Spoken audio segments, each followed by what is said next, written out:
Well, hello everybody. Welcome back. I hope you guys had a Merry Christmas. Jiu-Jitsu 2000 here today. I'm coming at you with an interesting video for you. Today I want to talk about Alone Season 3, Episode 3. Now this video will contain spoilers. So if you haven't seen that episode, I highly recommend turning this video off if you don't want to get spoiled. Because I will be talking about the show in that episode. Well, I was getting smoked out there for a second. So let's go ahead and let's get started. Episode 3 of Season 3, it says Eternal Darkness. Let's start on day 9, 9:52 in the morning. We are going to talk about Callie.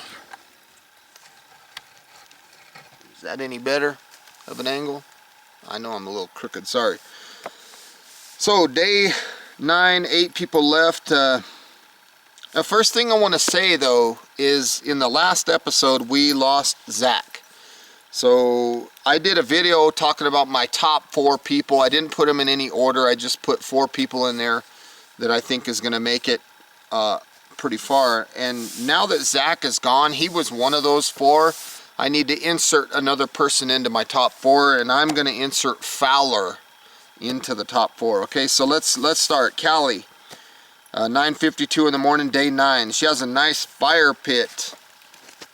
It almost looks like an oven because it was like vertical rocks with like a shelf rock underneath it, and I think it had a rock on the top, so it might have been kind of like an oven.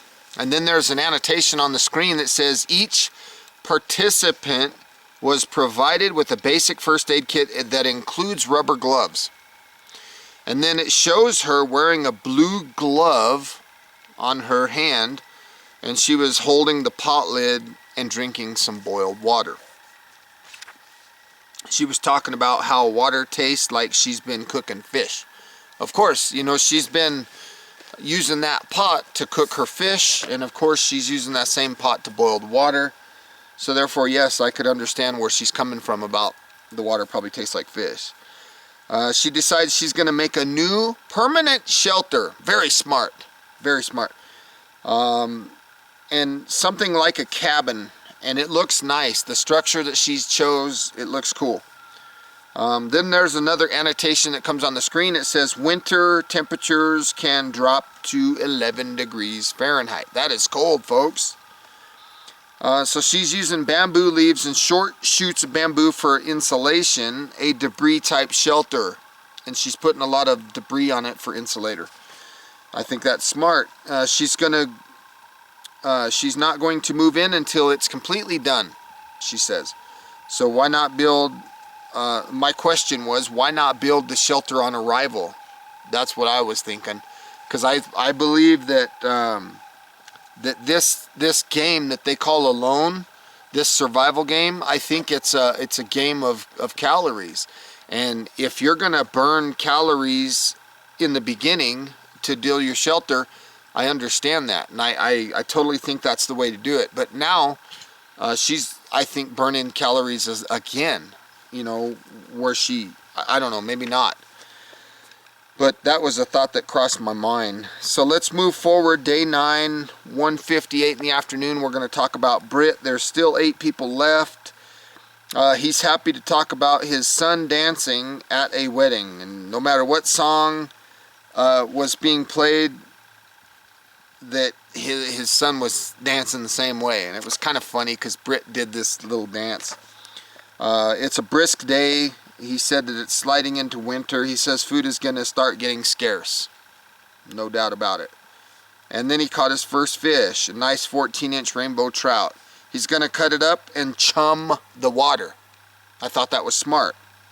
Now the annotation comes on the screen and it says chumming is the process of dumping fish scraps in the water to draw fish to a certain area. Again, very smart for Britt to do this.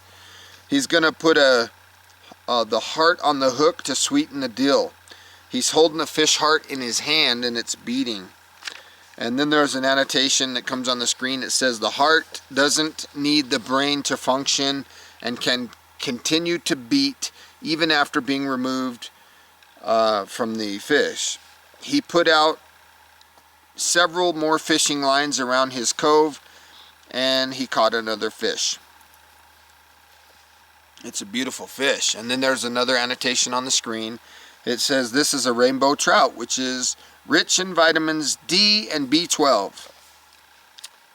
And you can see he can see the fish kind of splashing around, so he catches a third one. He goes and checks, there's a third fish. Wow, you know, I'm blown away. He's caught 3 fish. That's crazy. And then he shows the fish. He lays the fish down on a piece of wood, and he's got his knife like on the neck of the fish, getting ready in a position to cut the head off. And I'm like, whoa, because the thing that he did next blew me away. He uses a rock to hit the blade, the spine of his knife, to cut the fish's head off. What? Whoa, you can't do that, man. Use a piece of wood, bro. I was just, when I saw that, I'm like, oh my God, you're gonna kill your knife, dude. But his knife didn't break.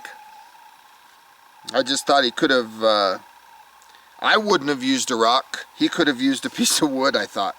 So his chum idea of chumming the water is paying off.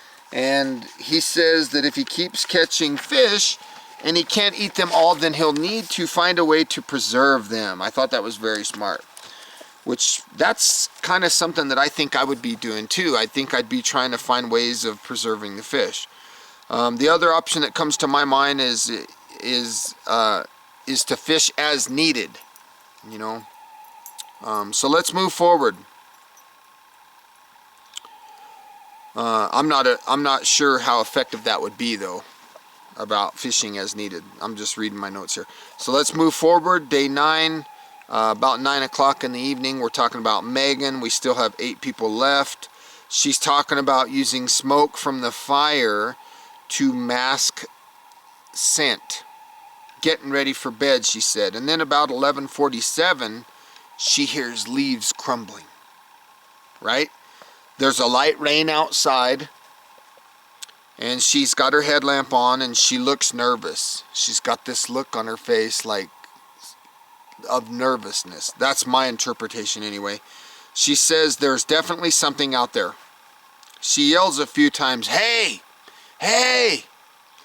And she's starting to look mildly scared. Again, the way she looks is just my opinion. I could be completely right or wrong. Let's move forward. Still on day 9, 11:52, talking about Megan still. 8 people left. She thinks that it was a wild boar and that it might have taken off. She said that she doesn't know how aggressive the male boars can be in the wintertime. That's a legitimate concern, you know. And then there's an annotation on the screen that says winter is breeding season for wild boar, and males become more aggressive and more likely to attack. Did you catch that, folks? More likely to attack. She said she knows that they're quite territorial, but hopefully I'll get one before it charges me. She said she hopes she gets one before it charges her. My thoughts here, I didn't see much conviction in her saying that. She said, I hope it doesn't come back tonight. Now we're moving forward to day 10. 10:17 in the morning, still Megan, 8 people left still. Last night was crazy. She gets up to go pee, goes about 10 meters from her shelter, and finds a fresh pile of boar scat. She looks concerned. She says she doesn't feel secure in her shelter. She has a ridge line, okay, which is a piece of cordage between 2 trees. Where did I put that? She has a ridge line with a tarp over it. So kind of like either a plow point, an A-frame, or a lean-to type design. My personal thoughts were, I think it's a cold shelter, meaning convection, the wind can get in there and really chill her to the bone. She's gonna work on outside perimeter, basically putting things around her shelter today. And here we go with my thoughts again. I don't know why she didn't make something more secure. shelter-wise, something more insulated. I mean, it's going to get cold there in Patagonia. For those of you who say that I don't say Patagonia right. Panagonia? Patagonia. So she's putting branches around so she'll hear predators and then she'll have time to react, she said. I think that's smart, but I also think that a better shelter would be more suited for her. My opinion. Okay, again, my opinion again, I think that it's a great strategy, but not what I would have personally chose to do. And I'm not knocking her. I'm just saying that's not what I would have done. And I'm also wondering if it's going to hold up. I don't know. She says safety here is her #1 concern. And once again, she mentions that she has children and a husband. And I honestly think that's going to be her downfall. She's going to miss them and she's going to quit. I don't know. I could be wrong. Day 10, 2:33 in the afternoon. 8 people left. Let's talk about Dan. Let's go back to Megan for a second. She did a good job and her shelter looks nice. The protection, I guess I should say. Now we're back to Dan. Sorry to confuse you guys. He's talking about pace counting, which is smart. Pace counting, I use it a lot when I use a compass. I use pace counting beads. He said that his pace is 67 steps for 100 meters. And that's just a little bit more than the average person. The average person pace counts about 66 from my understanding. I think it's very smart. I use beads and they're effective.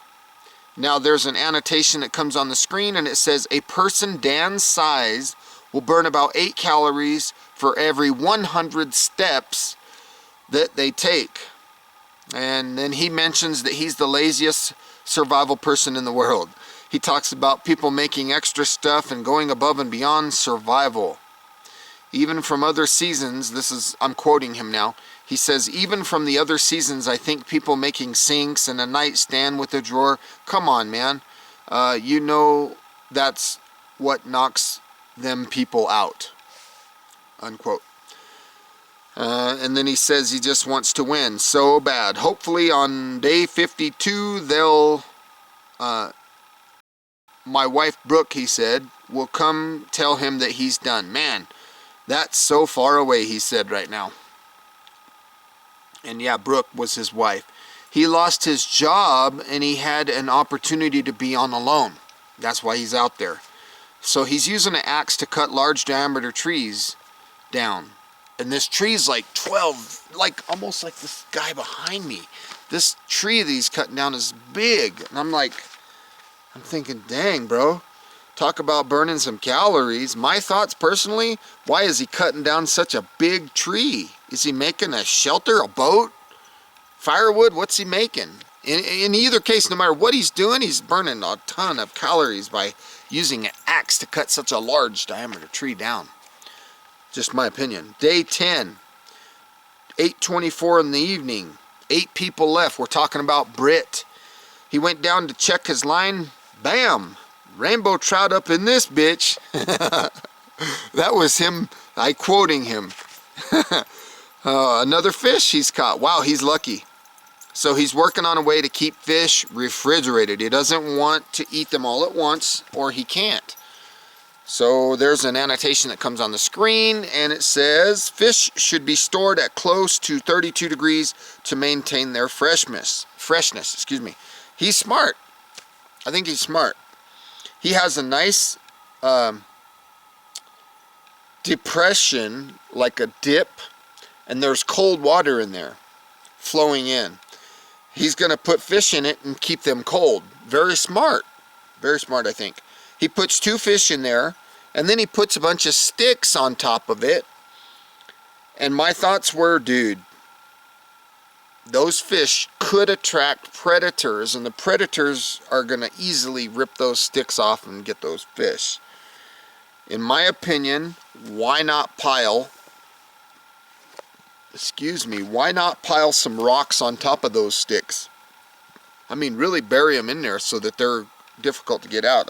I'm sure that a predator could probably rip the rocks out of the way too, though. So my thought process might not be much different than his. He has a bamboo grate over it, and it's smart, but I'm still concerned. But I like Britt. I think he's a good character on the show. Let's move forward. Day 11. Talking about Callie again. 8 people left. She decides that she's going to go get stones for her hearth. She said that she's chilly and she's deciding to get her blood going by moving rocks. I think that's smart. It's beautiful there. I'm noticing the scenery and stuff behind her. It's a beautiful location that she's at.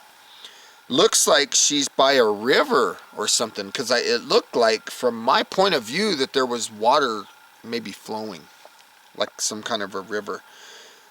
She noticed the first sign of snow on the mountains.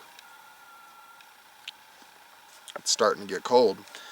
And then there's an annotation on the screen again. It says, for every 1,000 feet of elevation gained, the temperature drops an average of 3.5 degrees Fahrenheit. Now, she's happy about the progress of her permanent shelter. She said it's taken some time. Another annotation comes on the screen and it says, rocks not only reflect heat, but they also absorb the heat and slowly release it as the air temperature drops, like during the night, so to speak. And then so Callie says that she's home. Her home is where the hearth is. And I agree. She decides to take a break from the rocks, but she stays busy. She said that the rocks were like kind of hurting her back a little bit, getting sore or whatever. So she takes a break from hauling rocks, but she continues working, which is smart, I think. She stays busy lashing bamboo debris on her shelter. I like her shelter. Her hearth looks really nice. Let's move forward. Day 11 still. We're a little bit after noon, 12:43. 8 people left, talking about Fowler. His shelter is still just a ridge line with an A-frame tarp. Fire pit's about 6 feet away from his shelter. And it looks cold. And I'm thinking, man, why did he wait so long to build a shelter?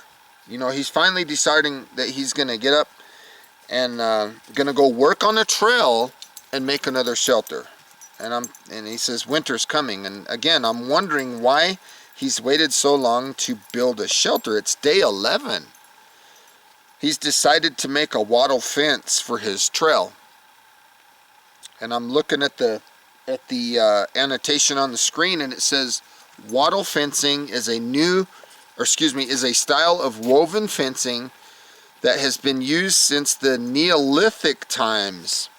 Now, he's burning a lot of calories to build this fence, but I got to give him credit. The fence looks nice, and I got to give him credit on another issue, and that is he has the body fat to allow himself to burn calories.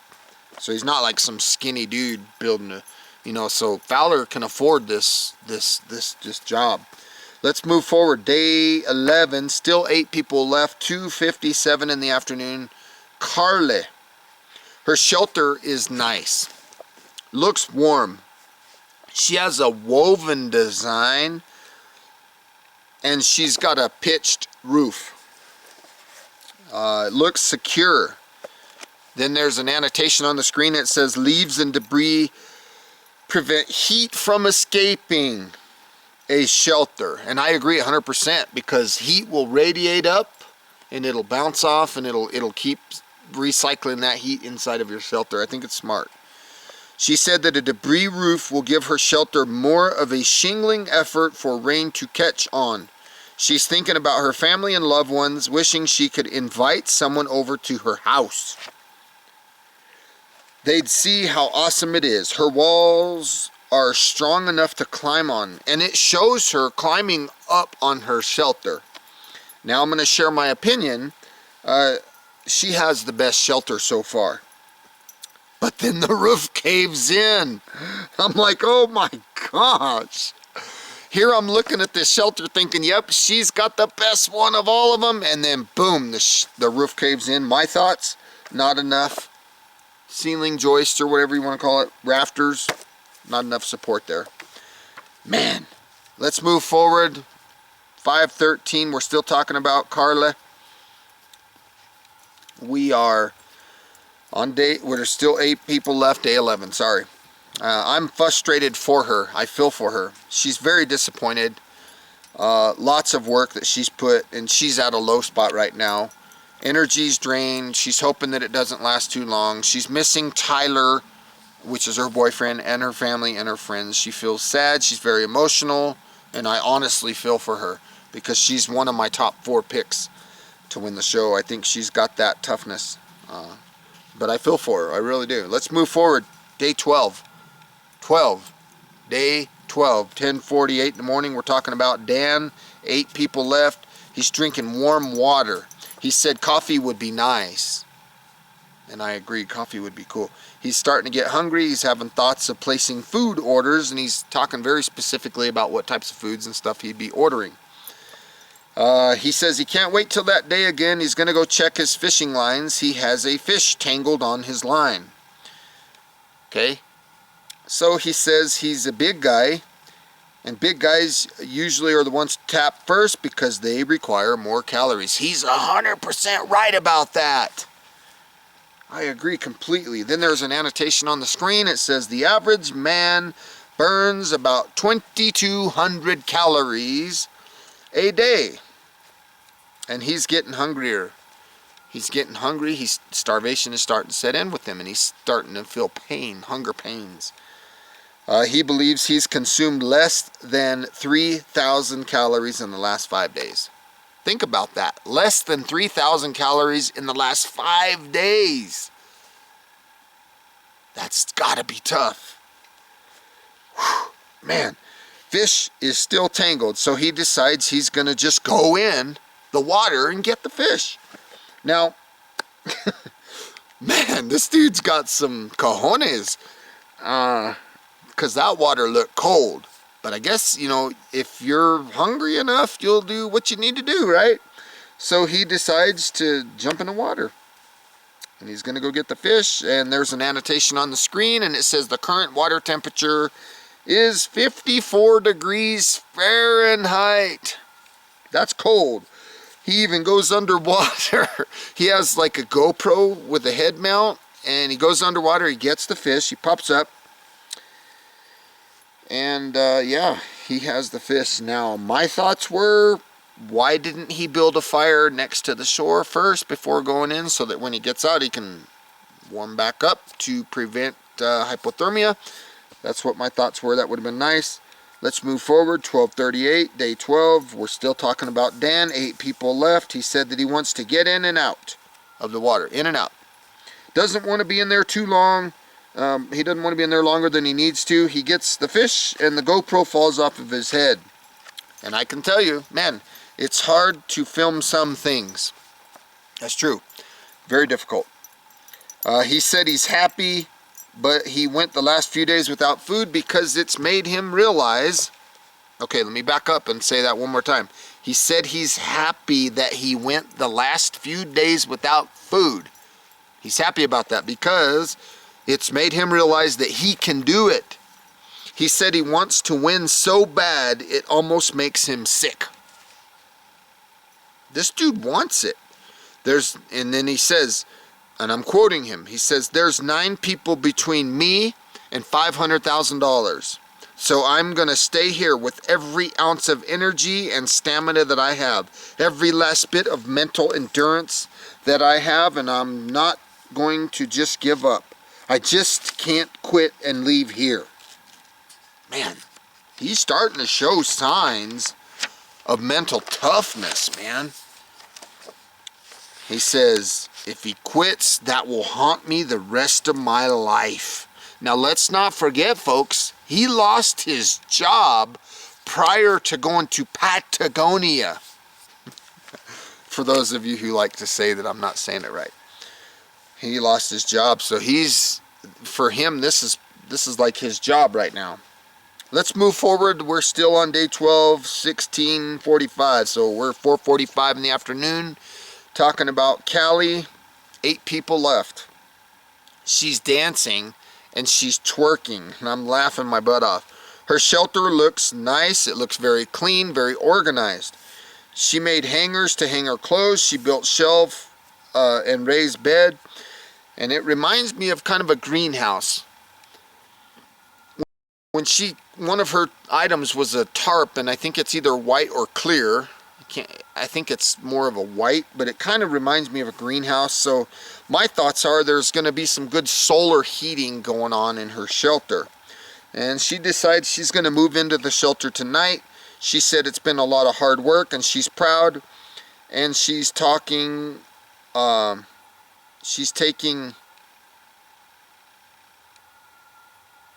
coals, okay, from the fire, and bringing them, I couldn't read my writing, and bringing them to her new fireplace so she doesn't have to make a new fire.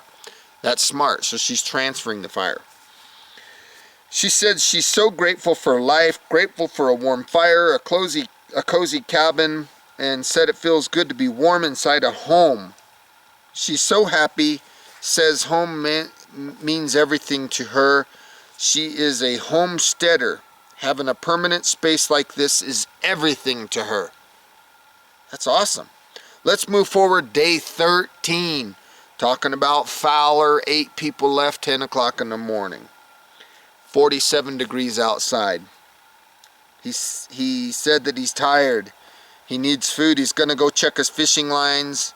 He notices that he will not be receiving sunlight at this new location the entire time that he's there. Now there's an annotation that comes on the screen, and it says exposure to sunlight increases production of neurotransmitter serotonin, which boosts your mood.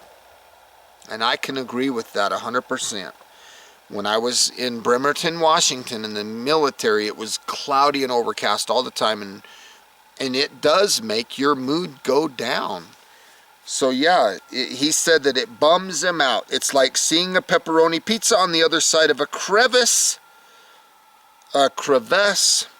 and you can't get to it. He's getting cold, he's crying, he's very emotional.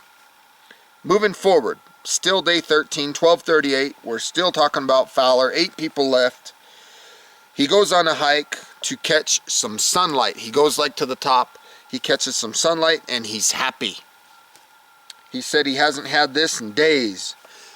Annotation on the screen, it says exposure to sunlight helps the body heal wounds and produces bone strengthening vitamin D. He said it feels good. And he looks happy. He looks, in my opinion, he looks re-energized, like he's just had his batteries charged again. And that's pretty much the end of the episode. The episode kind of leaves us hanging, thinking that someone is going to quit. I think they might have showed like a boat coming or something, like somebody's getting ready to quit. My initial thoughts are Megan. I don't know. We'll see. So that's it for episode 3. So folks, I hope you got some good info out of this video. I hope you enjoyed it. Please feel free to leave your comments down below. Thumbs up, like this video, share this video, and if you like the content that you see on my channel, please hit that little red subscribe button. Thank you. Have a beautiful day. Bye-bye.